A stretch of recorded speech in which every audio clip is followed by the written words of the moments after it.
Vamos a empezar con Marcos capítulo 13. Vamos a continuar con la enseñanza. Estamos viendo la última semana de Jesús. Ya hemos visto cómo Jesús ha dado diferentes enseñanzas acerca de diferentes temas, pero ahora es uno que realmente le interesa a muchísima gente más que en cualquier otro tiempo. Bueno, quién sabe, tal vez en el 99, antes de que viniera el milenio, había gente igual de interesada, que es el fin del mundo. ¿Cuándo será el fin del mundo? El regreso de Jesús, el Armagedón, la gran tribulación, el rapto, la lluvia de fuego. ¿Cuándo sucederán todas estas cosas? Yo sé que es un tema que ahorita es de gran interés, especialmente desde el año pasado, en febrero, marzo, cuando empezó la pandemia, que iba a haber 2 semanas de cuarentena y todos se decían, esto es algo que el mundo jamás ha visto. Definitivamente tiene que ser el fin. Ahora sí, no hay vuelta atrás, y yo sé que muchos predicadores vendieron sus DVDs y sus conferencias y sus predicaciones y les fue muy bien. Y decían que ya en ese año iba a ser el fin.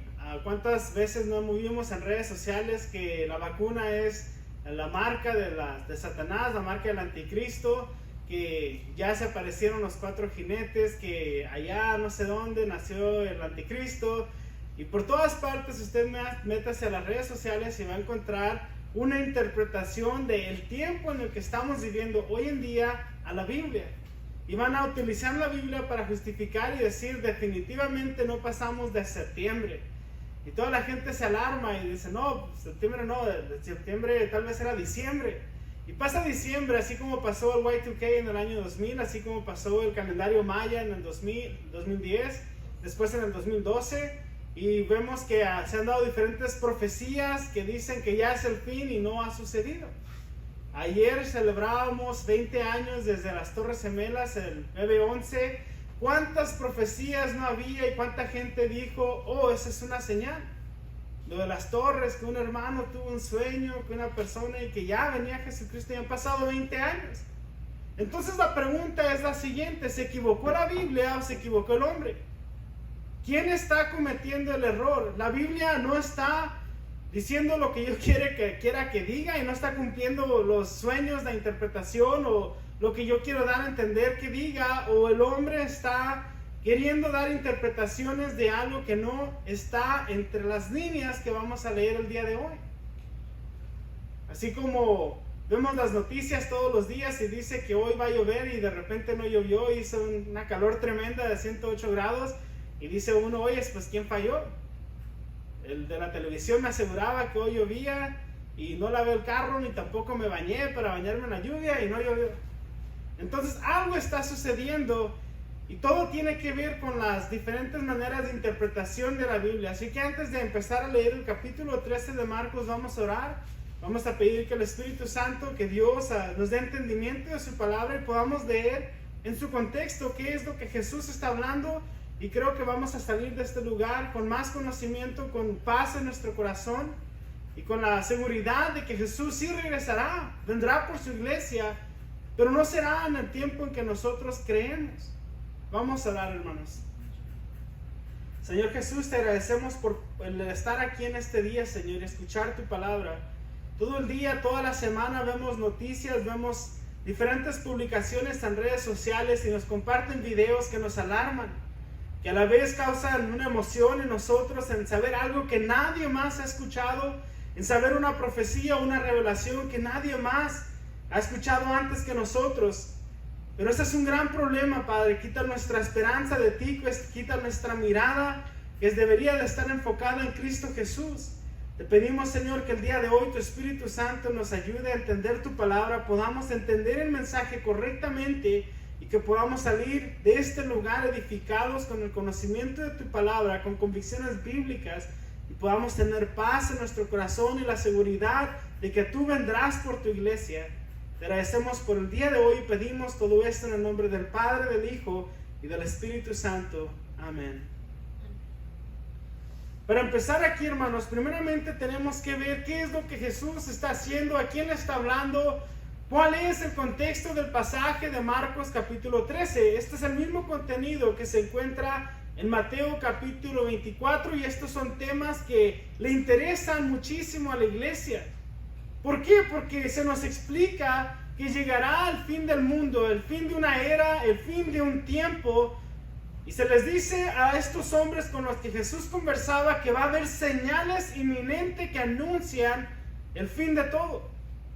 Y si usted mira un documental en el Discovery Channel o National Geographic, le van a pintar una imagen del fin del mundo donde el cielo está cayéndose, que hay meteoritos cayendo a la tierra, que hay ríos de sangre.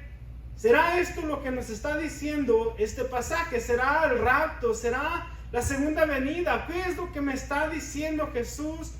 ¿Qué es lo que está hablando? ¿Y por qué hay tantos errores en su interpretación? Primero que nada, recordemos las últimas enseñanzas que hemos visto. En el capítulo 12 de Marcos, la última enseñanza que vimos fue de la viuda que llevaba todo lo que tenía. Recordemos que hablábamos de las finanzas, que Jesús se pone del otro lado donde se recogía la ofrenda y mirando que venían hombres con gran cantidad de dinero, se acerca una viuda y entrega todo lo que tenía. Y Jesús utiliza ese tiempo para enseñarle a sus discípulos dónde se encontraban. En el templo.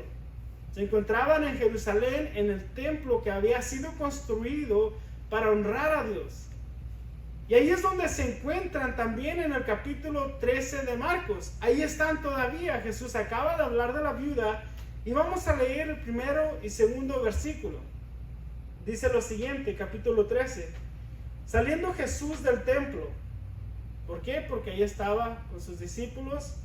Le dijo uno de sus discípulos: Maestro, mira qué piedras y qué edificios. Jesús respondió, le dijo: ¿ves estos grandes edificios? No quedará piedra sobre piedra que no sea derribada.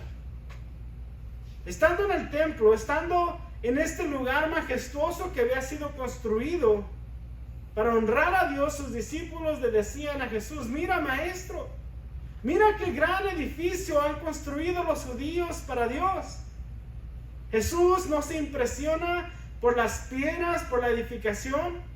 Si hemos visto fotos de las pirámides de Egipto, las pirámides en la Ciudad de México, si hemos visto diferentes monumentos que se han hecho a través de la historia hasta el día de hoy, nosotros nos maravillamos de cómo construyeron esas edificaciones tan grandes, con los materiales que lo hicieron, en la época que lo hicieron, con las herramientas tan limitadas que tenían.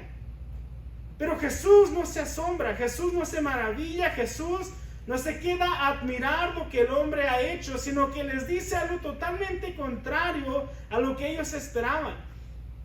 Es como si llevamos a una persona al Gran Cañón y dice: no está ni tan grande. Es un hoyo nomás, en mi pueblo hay charcos más grandes o valles más grandes que este. Y usted diría: oye, pues es el Gran Cañón. Si lo lleváramos a San Francisco a ver el Golden Gate y dijera: no está ni tan impresionante, no está bonito. Pero Jesús les dice algo aún más alarmante. Les dice que será destruido y que no quedaría piedra sobre piedra. En diferentes épocas hemos visto que ha habido grandes edificios, castillos, murallas que se han edificado, con el tiempo son derrumbadas. Pero no al punto de que no pueda ser construida nuevamente, de que no quede una piedra sobre piedra. Y no quede ni una ruina ni rastro de lo que en ese lugar se había construido. Eso es exactamente lo que le sucedió al templo en Jerusalén, que hasta el día de hoy no saben ni dónde estaba construido. No quedó piedra sobre piedra. Ahora, vamos a ver los siguientes versículos. Aquí vemos que Jesús no le está hablando a toda la gente que se encontraba en el templo. Es más, no le estaba hablando ni a todos sus discípulos. Estaba hablando con unos cuantos de ellos. Versículo 2 y 3 dice lo siguiente: Jesús respondió, les dijo: ¿ves estos grandes edificios? No quedará piedra sobre piedra que no sea derribada. Y se sentó en el monte de los olivos frente al templo, y Pedro, Jacobo, Juan y Andrés le preguntaron aparte. Son 4 discípulos únicamente. ¿No son los 12? ¿No es todos los judíos que se encontraban en el templo? ¿No son los seguidores de Jesús? Únicamente a 4 discípulos tiene una conversación Jesús con ellos y les dice en el versículo 4: dinos, ¿cuándo serán estas cosas? ¿Y qué señal habrá cuando todas estas cosas hayan de cumplirse? ¿A qué se refiere la pregunta que hacen estos hombres? Están preguntando de que si cuándo será el fin del mundo, o el Armagedón, o el rapto, o la segunda venida de Cristo. ¿A qué se está refiriendo la pregunta de estos 4 discípulos? La pregunta que están haciendo es referente a lo que Jesús acaba de decir en el versículo 2, cuando dice que del templo no quedaría piedra sobre piedra. Y esto es importante porque todo lo que dice Jesús, aparte, después de este versículo, tiene que ver con lo que Él les dijo sobre el templo. En ninguna parte del capítulo 13 o 12 vemos que Jesús esté hablando acerca de un rapto, que esté hablando acerca del Armagedón, que esté hablando acerca de la marca de la bestia, que esté hablando acerca de la lluvia de fuego, que esté hablando acerca de ninguna otra cosa más que la destrucción del templo de Jerusalén. Ahora nosotros, como les comento, es muy fácil leer algún artículo, algo que hayan escrito, algo que nos compartan, un video que esté circulando donde nos dicen definitivamente ya se cumplió lo que dice Mateo 24 o Marcos 23 o Marcos 13, perdón, porque estas son las señales del fin. Bueno, ¿el fin de qué? ¿De qué señales se refería Jesús? Nuevamente se está refiriendo a lo que Jesús mismo dijo en el versículo 2, piedra sobre piedra. Ahora, veamos esto que es muy importante. Había muchas cosas que hacían a Jesús tener compasión, sentir la carga de la gente. Él miraba a las multitudes y sentía compasión por ellas porque eran como ovejas sin pastor. Él miraba al necesitado, él miraba al hambriento, él miraba a aquellos enfermos y endemoniados y sentía misericordia por ellos. Él sentía la necesidad de hacer algo por ellos y veíamos sanidades y milagros, pero cuando ve este gran edificio no siente nada.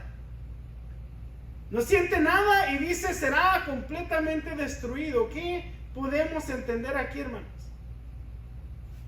Que aquello que es importante no es lo bonito o hermoso del templo físico, lo que realmente importa es la vida espiritual del hombre. ¿Qué fue aquello que Jesús vino a traer aquí en la tierra? El reino de Dios. Y el reino de Dios es un reino espiritual, no es un reino físico. No es un reino en el cual importa la marca de ropa que traiga, el carro que estacione en mi garage. No importa la bicicleta que traiga, no importa cuántas esclavas y cadenas y cuál iPhone tenga. Lo que Jesús le importaba era la condición espiritual del hombre. Por eso al ver este gran edificio Jesús no se maravilla y dice, wow, qué bonito, ¿no? Aquellas cosas que traían compasión y misericordia a Jesús era aquello espiritual en la vida del hombre. Aquello sí lo movía a misericordia, no las estructuras físicas, no los edificios. Y es por eso que los discípulos estaban tan perturbados por lo que Jesús dijo, no quedará piedra sobre piedra.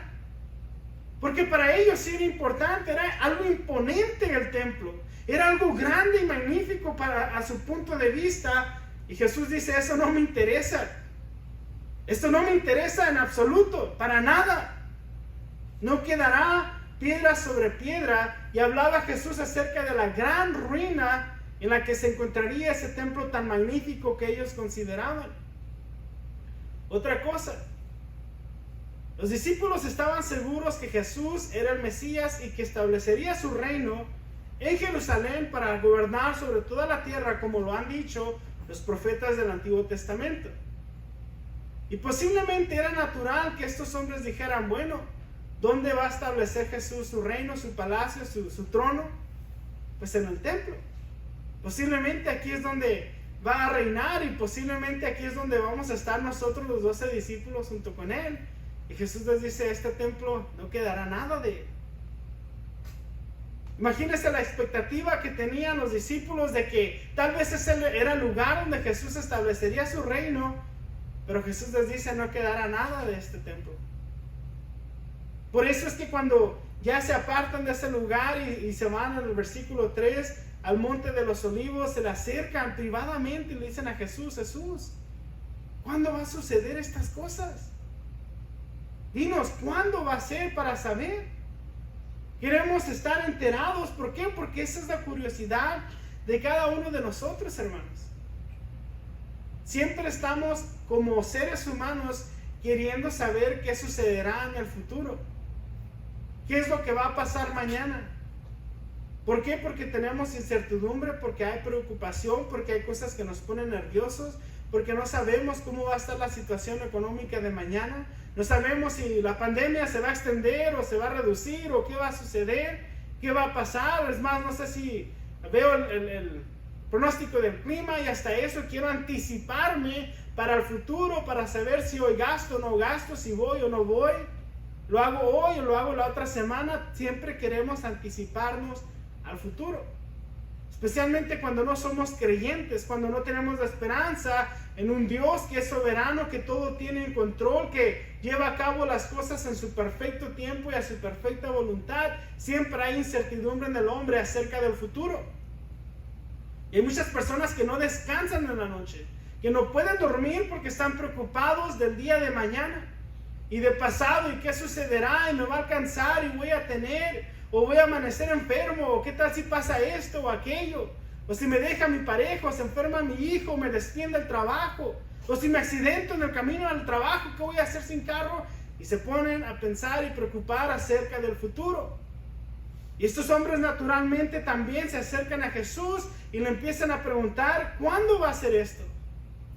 Queremos estar listos, queremos estar preparados para cuando sucedan estas cosas. Por eso se le acercan privadamente y le preguntan, ¿cuándo? Dinos cuándo va a ser, para estar listos, para estar prevenidos. Bueno, la pregunta de Jesús, de estos discípulos hacia Jesús, vamos a leer del versículo 5 al 13, vamos a estar analizándolos, vamos a estar deteniéndonos en alguno de ellos. ¿Qué le responde Jesús? Si gusta acompañarme en sus Biblias, dice el versículo 5. Jesús respondiéndoles comenzó a decir, mirad que nadie os engañe, porque vendrán muchos en mi nombre diciendo yo soy el Cristo, y engañarán a muchos. Mas cuando oigáis de guerras y de rumores de guerras, no os turbéis, porque es necesario que suceda así, pero aún no es el fin, porque se levantará nación contra nación y reino contra reino, y habrá terremotos en muchos lugares, y habrá hambres y alborotos, principios de dolores honestos. Pero mirad pues vosotros mismos, porque os entregarán a los concilios y en las sinagogas, os azotarán y delante de gobernadores y de reyes os llevarán por causa de mí para testimonio a ellos. Y es necesario que el evangelio sea predicado antes a todas las naciones. Pero cuando os trajeren para entregaros, no os preocupéis por lo que habéis de decir, ni lo penséis, sino lo que os fuere dado en aquella hora, eso hablad, porque no sois vosotros los que habláis, sino el Espíritu Santo. Y el hermano entregará a la muerte al hermano, y el padre al hijo, y se levantarán los hijos contra los padres y los matarán, y seréis aborrecidos de todos por causa de mi nombre, mas el que persevere hasta el fin, éste será salvo. Hay muchas señales que acabamos de leer en estos versículos que aplican para el tiempo de hoy. Aplican para los años del 45 al 89 durante la Guerra Fría. Hay versículos aquí que aplican a la Segunda Guerra Mundial y a la Primera Guerra Mundial y a la Gran Depresión en Estados Unidos, y aplican para las épocas de los 1900 y de los 1800 y de todas las épocas del hombre. ¿Cuándo específicamente se refería a Jesús de cada una de estas señales? Porque si vemos la historia del hombre aquí en la tierra, cada una de estas cosas se han cumplido. Ha habido terremotos, rumores de guerras, ha habido persecución de los creyentes en todas las épocas, ha habido personas que se han levantado llamándose el Cristo o diciendo ser la revelación de Cristo encarnada aquí en la tierra, y hasta el día de hoy lo hay. Entonces, ¿cuándo se refería a Jesús? Nuevamente, veamos en su contexto. ¿A quién les está diciendo estas cosas? A 4 de sus discípulos, que le están preguntando cuándo será destruido el templo. Y lo primero que Jesús les habla es algo tan importante que el pueblo de Dios ha perdido hasta este momento. ¿Y qué es lo primero que les dice? que no los engañen de quién es el Cristo. El versículo 5, Jesús empieza respondiendo, diciéndoles que nadie los engañe acerca de quién es el Cristo, quién es el Mesías. Hermanos, hoy en día es tan alarmante cuántos pensamientos, caminos de pensamientos, ideas, ideologías y religiones hay. Y si nos ponemos a ver, en la mayoría de ellos hay un Jesús. Para algunos es un profeta, para otros es un hombre iluminado que tiene un conocimiento oculto que no ha sido revelado para todos y que solamente a través de ciertos ritos podemos acceder a él.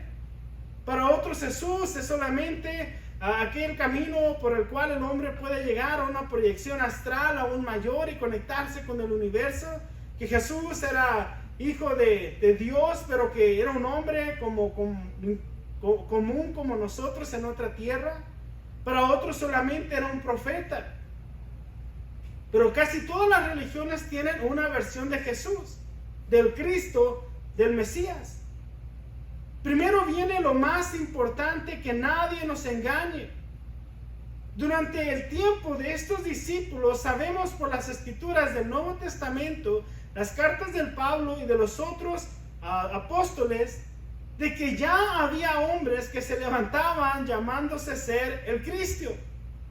Y recordemos, Jesús resucitó y había testigos oculares.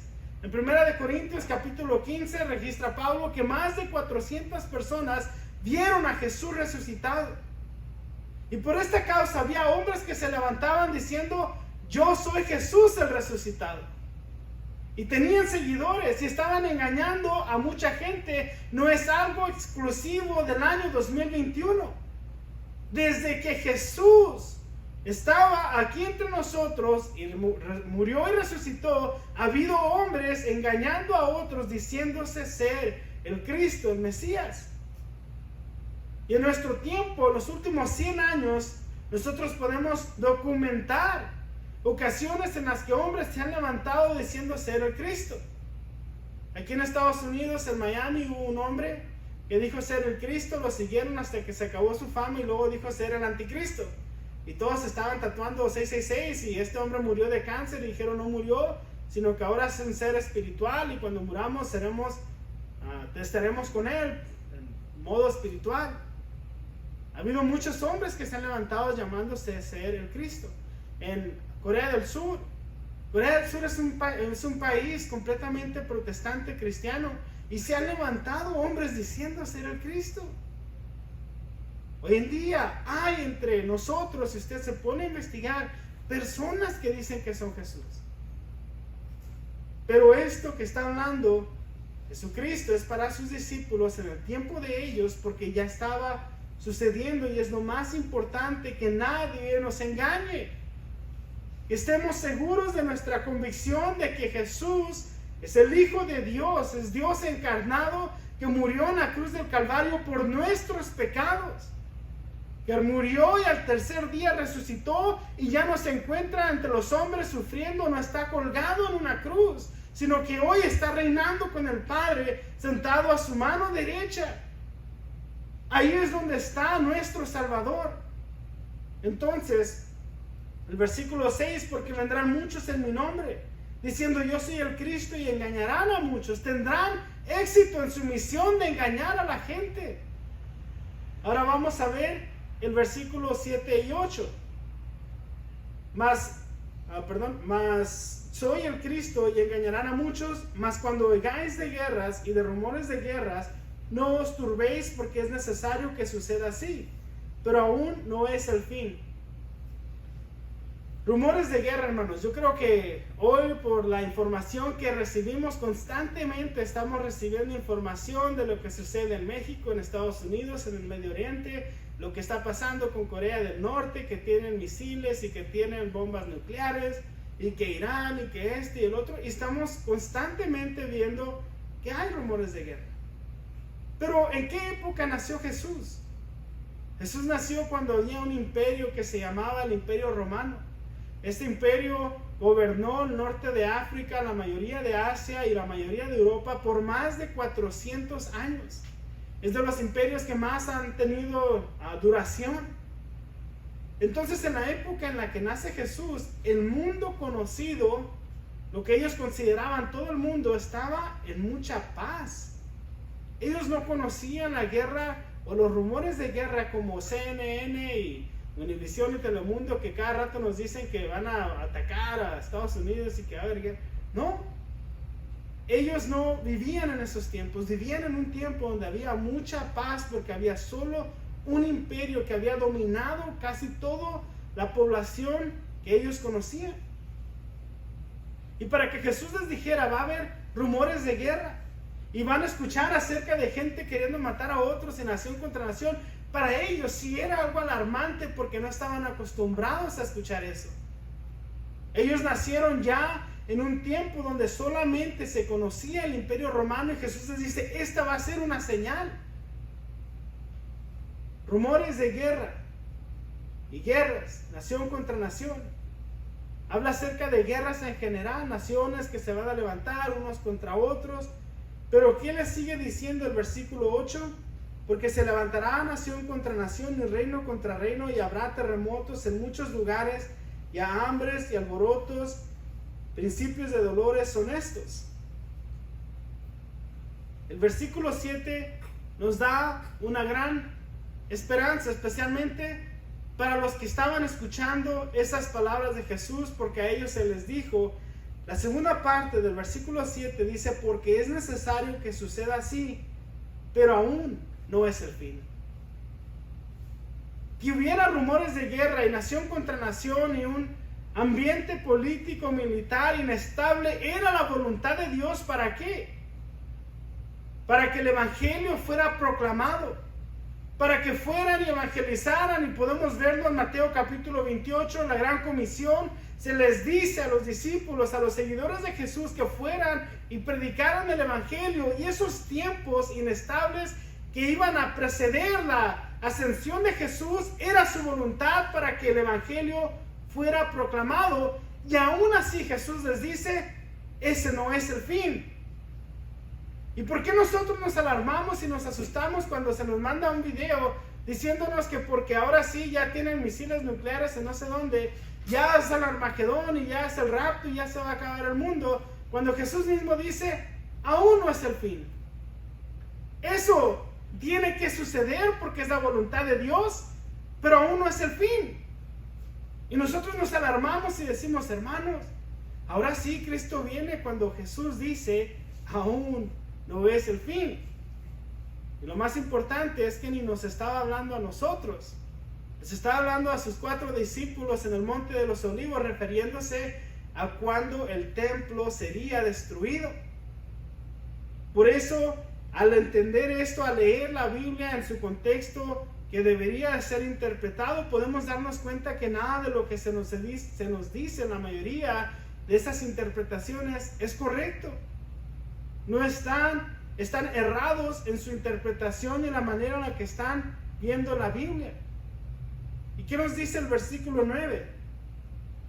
Pero mirad por vosotros mismos, porque os entregarán a los concilios y en las sinagogas os azotarán, y delante de gobernadores y de reyes os llevarán por causa de mí para testimonio a ellos. Hermanos, todo lo que dice el versículo 7, 8 y 9 ya sucedió. Ya lo experimentó la primera iglesia, la iglesia primitiva. Estos apóstoles, estos discípulos lo vivieron. Se cumplió exactamente al pie de la letra todo lo que Jesús estaba diciéndoles.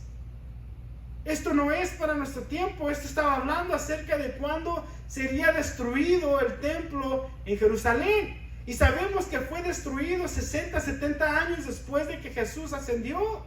Está documentado en la historia del hombre, que lo que Jesús dijo, que no quedaría piedra sobre piedra, ya sucedió. Y lo que les dijo a estos discípulos que les sucedería, también ya sucedió. Primeramente, en el versículo 5 les dice que nadie los engañe, que tuvieran esa convicción de que Jesús al que ellos miraban era el Cristo, el Mesías. Y a partir del versículo 9 les dice, pero también protéjanse, cuídense. ¿Por qué? ¿Qué va a pasar?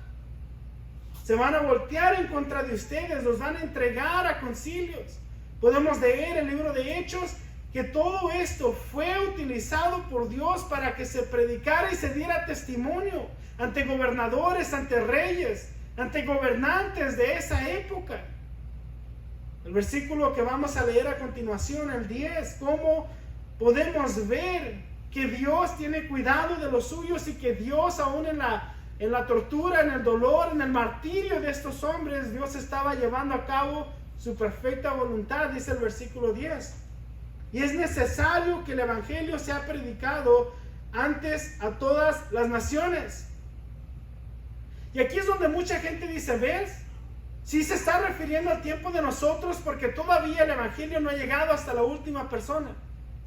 Y parte del contenido que estoy predicando el día de hoy ya lo hemos visto en nuestros estudios bíblicos en línea. Veíamos Mateo capítulo 24, donde mostrábamos versículos. Por ejemplo, en Gálatas, Pablo dice que ya en su tiempo se había predicado el evangelio a todas las naciones. Porque nosotros consideramos naciones a los países. México es una nación, El Salvador, Guatemala, Colombia, Perú. Pero aquí Jesús no está hablando acerca de países, está hablando acerca de naciones, grupos de personas. Y dice Pablo en el libro de Gálatas y los Hechos, los apóstoles decían que ya el evangelio se había proclamado a todas las naciones, a todas las gentes.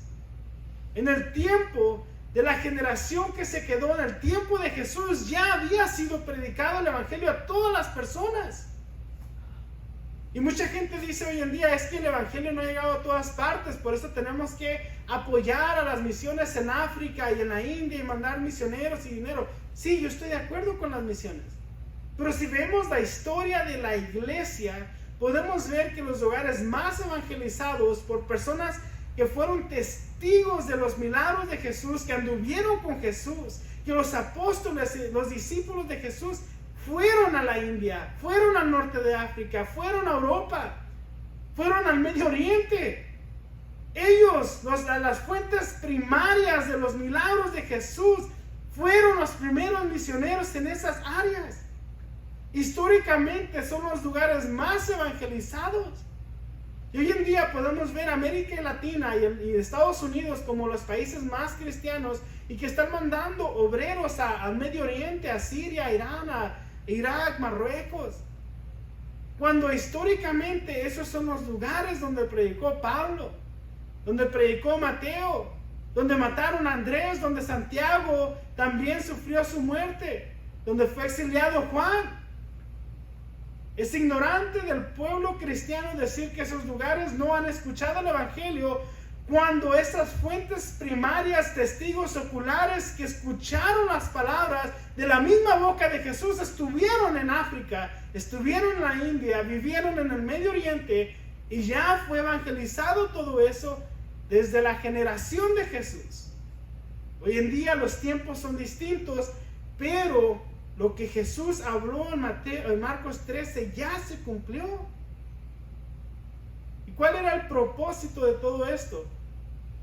En el versículo 9 veíamos que si a las relaciones de padre, hijo, hermano, hermana se iban a entregar, los iban a traicionar.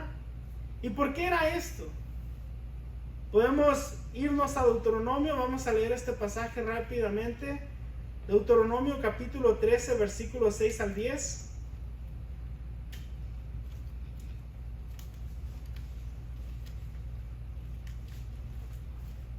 Deuteronomio 13, versículo 6 al 10, dice lo siguiente. Esta es la ley de Moisés, dada al pueblo judío. Si te incitare tu hermano, hijo de tu madre, o tu hijo, o tu hija, tu mujer, o tu amigo íntimo, diciendo en secreto, vamos y sirvamos a dioses ajenos, que ni tú ni tus padres conocisteis, de los dioses de los pueblos que están en vuestros alrededores, cerca de ti o lejos de ti, desde un extremo de la tierra hasta el otro extremo de ella, no consentirás con él, ni le prestarás oído, ni tu ojo le compadecerá, ni le tendrás misericordia, ni lo encubrirás, sino que lo matarás. Tu mano se alzará primero sobre él para matarle, y después la mano de todo el pueblo. Versículo 10. Le apedrearás hasta que muera, por cuanto procuró apartarte de Jehová tu Dios, que te sacó de tierra de Egipto, de casa de servidumbre. para que todo Israel oiga y tema y no vuelva a hacer en medio de ti cosa semejante a esta. La ley de Moisés declaraba al pueblo de Israel que si venía alguien a ti, decía, hermana Angélica, vamos allá, mira la capillita de este y el otro, a dejar una veladora. Hermana Elvira, hermana Michelle, hermana Kareli, hermana Sonia, vámonos. Beto, vamos a adorar a otro Dios, ándale. Allá van a dar tamales al final. Van a dar champurrado, y va a haber cafecito y donas, nomás tenemos que irnos de rodillas de aquí hasta Magdalena. No sé, póngale usted el Dios que quiera, la imagen, la fiesta patronal de cualquier pueblo que usted quiera. Va a estar divertido. Dice la Biblia en el Antiguo Testamento que, ok, espérame, regresaba con un piedradón y usted con su propia mano mataba. ¿Por qué? Porque así es como Dios ve el pecado de la idolatría. Porque dice, así es como se corrompe todo el pueblo, para que no regresaran al lugar de servidumbre donde Dios los había sacado. Porque así es lo serio que Dios mira ese pecado. Decía, primero tu mano se tornará en contra de tu hermano y después todo el pueblo. Esa persona no puede permanecer entre ustedes. Recordemos, ¿por qué? Porque el pueblo de Israel fue el pueblo escogido de Dios para ser un remanente fiel, para que a través del pueblo de Israel todas las naciones de la tierra fueran bendecidas, que no se contaminara, que no perdieran aquella relación santa que tenía con el único Dios verdadero. Por eso es que aquí se nos habla de que Jesús les dice, hey, a ustedes la gente se va a voltear en contra de ustedes y los van a entregar y los van a traicionar. Huyan. Eso va a ser necesario también, ¿para qué? Para que el evangelio llegue a todas las naciones, y hoy en día sabemos que así fue. Por la persecución que hubo de la iglesia primitiva, el evangelio alcanzó lugares donde los apóstoles nunca habían pensado. Jesús les dijo, me seréis testigos en Jerusalén. Les dijo que serían testigos primeramente en su entorno local. Les dijo que serían testigos en toda Samaria, Judea y hasta los últimos de la tierra. Y también eso se ha cumplido. Vamos a seguir leyendo y espero que se quede el pasaje de Deuteronomio en su mente. Si alguien le dice, vamos a tal lugar a poner una veladora, diga usted, no, Dios guárdame de tirar esta piedra, pero no le haga caso, no se preste para eso, hermanos. Tengamos cuidado, recordemos que nuestro Dios es un Dios celoso, es un Dios vivo y es terrible caer en sus manos. Veíamos el versículo 10, que guiaría a todas las naciones. Ahora, vamos a ver el versículo 11, cuando sean traídos ante estos gobernadores, ante estos reyes y emperadores, ¿qué es lo que va a suceder? Hay una provisión divina para esos hombres que sufrirían el martirio a manos de estos gobernadores, dice el versículo 11, pero cuando os trajeren para entregaros, no os preocupéis por lo que habéis de decir, ni lo penséis, sino lo que os fuere dado en aquella hora, eso hablad, porque no sois vosotros los que habláis, sino el Espíritu Santo. Y es por eso que tenemos la seguridad de que era la voluntad de Dios que hubiera una persecución sobre la iglesia primitiva, para que se predicara el evangelio a todas las naciones de ese tiempo, para la gloria y la honra de Dios. Sería el Espíritu Santo mismo hablando a través de estos hombres. ¿Podemos comprobarlo bíblicamente? Claro que sí. En Hechos podemos ver a Pablo predicando delante de muchos gobernadores hasta llegar al propio emperador en Roma, con el cual comparte su testimonio y habla acerca del Cristo resucitado. ¿Se cumplió lo que Jesús dijo? Sí, hermanos, con certeza. Hasta lo último de ello. Vamos a leer ahora el versículo 12 y 13. Y el hermano entregará a la muerte al hermano y el padre al hijo, y se levantarán los hijos contra los padres y los matarán. Y seréis aborrecidos de todos por causa de mi nombre, mas el que persevere hasta el fin, este será salvo. ¿Cuántos de nosotros, bueno, yo crecí en la iglesia y me acuerdo que cuando estaba chico se nos mostraba películas cristianas donde había una gran persecución y que la policía andaba persiguiendo a los cristianos? Y no estoy diciendo que no pueda volver a suceder, porque a través de la historia ha habido épocas donde el cristianismo ha sido perseguido. En países comunistas sigue siendo así. En países musulmanes sigue siendo así. Pero una persecución como la que habla Jesús, a los que le habla Jesús, ya sucedió. Y nosotros nos imaginamos que vamos a estar huyendo y corriendo y que todo el mundo nos va a querer atrapar y agarrar. Hermanos, ya le sucedió a la iglesia primitiva. Ahora, después del versículo 13 vamos a empezar a leer todo lo que concierne lo que Jesús habló.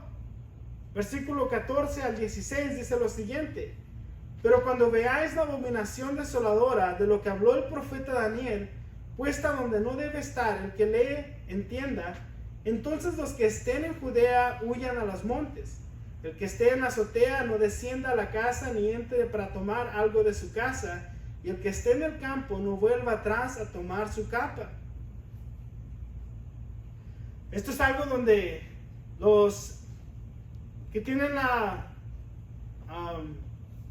perspectiva bíblica de que no ha sucedido esto y que va a suceder todavía, se van al libro de Daniel y dicen hay 72 semanas en Daniel, 71 de ellos son literal, la última es un tiempo de 2000 años, porque un día para Dios es como 1000 años y 1000 años es como un día, y se tienen que llenar un montón de profecías y diferentes interpretaciones y diferentes textos para que a lo último puedan encajar esta parte donde dicen que vendrá el anticristo y hará la desolación abominadora de la que habla aquí Jesús. Y dicen, pero para esto tiene que estar construido el templo de Jerusalén. Entonces están esperando que se construya el templo con todos los utensilios, que se empiece a llevar a cabo nuevamente los sacrificios rituales como el sistema de sacrificios del Antiguo Testamento, y tiene que haber paz en Jerusalén, se tiene que declarar la paz para que se construya, y hay un montón de cosas que tienen que suceder para que ellos puedan decir, oh, y luego sucederá esto.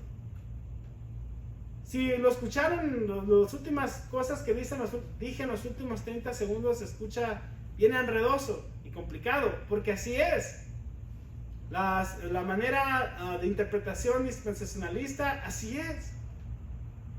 Pero si leemos exactamente lo que Jesús está hablando, está diciendo que va a haber un acto en el templo que va a causar que es algo abominable ante los ojos de Dios. Sabemos por lo que la historia de la iglesia nos dice que en ese templo se llevó a cabo un acto de abominación ante Dios. Y sabemos que sí huyeron los judíos porque la ciudad fue sitiada por los romanos. Y que todos huyeron de la ciudad, y aquellos que no pudieron tuvieron que esperarse en ella, y fue sitiada por algún tiempo. A lo último cayó la ciudad de Jerusalén. Los romanos ya no quisieron tener a los judíos ahí por ser muy revoltosos y rebeldes, y sacan a todos los judíos de Jerusalén y empieza la diáspora judía. La historia del cristianismo nos dice que esto también ya ha sucedido. Entonces, ¿por qué se sigue queriendo aplicar cada uno de estos pasajes al tiempo en el que vivimos hoy en día? Primeramente porque es algo que al hombre le gusta escuchar. El fin del mundo, una revelación secreta, una persona que tuvo un sueño, una profecía que nadie más sabe, que Dios le reveló cuándo y dónde nació el anticristo. Yo he escuchado, hermanos, desde que estoy chiquito, de personas que Dios las ha llevado a Jerusalén y que fueron al desierto y que vieron que nació no sé quién, o que es el príncipe de España, o que es no sé qué persona, un político, ¿no? Que va a ser un árabe y que va a ser homosexual y que va a ser... Y todos tienen diferentes métodos de interpretación, y todos hasta este momento se han equivocado. Y yo solamente le estoy diciendo de los últimos 20 años que yo recuerdo. Antes de mí ha habido muchísimas más profecías, muchos que decían que era Hitler, que era Stalin, que era Lenin, que esos eran del anticristo. Muchos que dijeron que era Gorbachev, que era el presidente Obama. Hermanos, han dado tantas interpretaciones y todos se han equivocado, porque le intentan aplicar nuestro contexto a lo que la Biblia dice. Que eran los alemanes de la Segunda Guerra Mundial, los nazis, ellos iban a ser el anticristo, y luego no, los rusos. Y ahora decimos que es China. O los tres, los rusos, los chinos y los turcos. Y hermanos, nuevamente a través del tiempo siguen cambiando la simbología del Apocalipsis y de Marcos 13 y de Mateo 24 de acuerdo a nuestros tiempos para encajar, pero no es así la interpretación que se le debe dar. Versículo 14 dice que deben huir a las montañas. Y cuando vean estas cosas, ¿por qué? Porque ya sucedió, fue derribada toda la ciudad. El próximo domingo, hermanos, vamos a continuar con la siguiente parte, ya que es algo extensa. En la predicación no di todas las referencias bíblicas porque se extendería un poco más, pero tenemos, como les comenté, un estudio bíblico que ya habíamos preparado de este tema que dimos durante las clases de estudio bíblico en línea. Si usted quiere, lo puedo compartir personalmente con usted. Es de mucha edificación. Y como les decía al inicio, el día de hoy no es para alarmarnos ni para preocuparnos, sino para que tengamos realmente qué es lo que Jesús le hablaba a sus discípulos. Y no les estoy diciendo que estamos exentos de todo lo que dice aquí, que no vamos a padecer eso. Hermanos, tal vez en nuestra vida vuelva a suceder. Tal vez en nuestra vida suframos persecución, porque es algo de lo que la Biblia nos advierte también. Tal vez en nuestro tiempo haya situaciones, rumores de guerra y terremotos y hambres y pestilencias, así como lo ha habido en todas las épocas de la historia humana.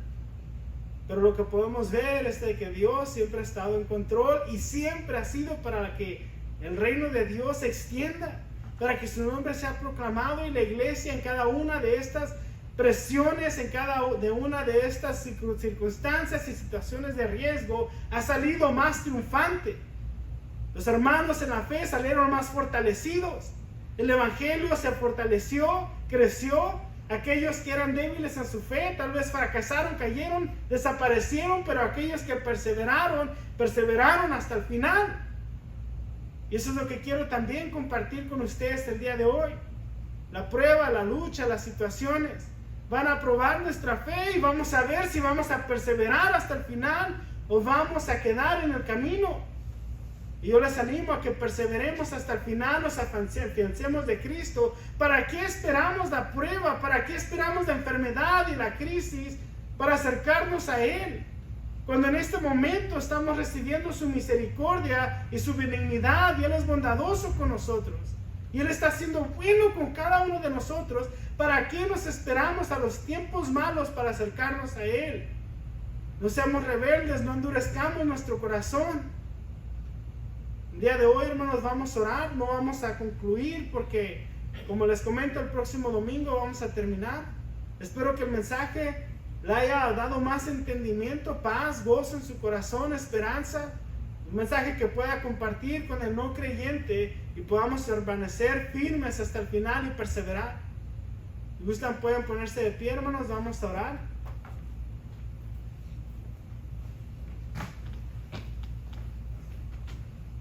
Señor Jesús, al ver las palabras que hablaste con tus discípulos, Señor, hoy en día nosotros también podemos tomar consejo de ellos y ver cómo tú hablaste a esos hombres diciéndoles lo que les sucedería, Padre, y podemos ver que todo lo que Jesús habló se cumplió. Esto nos da certeza que podemos confiar en la palabra de Dios, podemos confiar en la Biblia, en cada una de sus promesas, en cada una de las advertencias. Podemos nosotros poner nuestra plena fe en ella.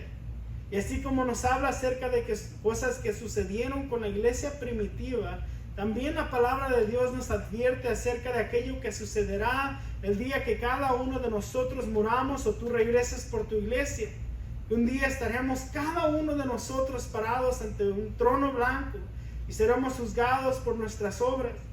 Cada persona, independientemente de su estado social, su edad, lo que haya vivido, todos daremos cuenta a un Dios santo. Te pido, Señor, por la iglesia, que estemos preparados, que estemos listos para presentarnos ante ti con una esperanza puesta en el Jesús, el Cristo, el que has enviado para morir por el pecado del mundo. Que a través de su sacrificio nosotros hoy tenemos salvación.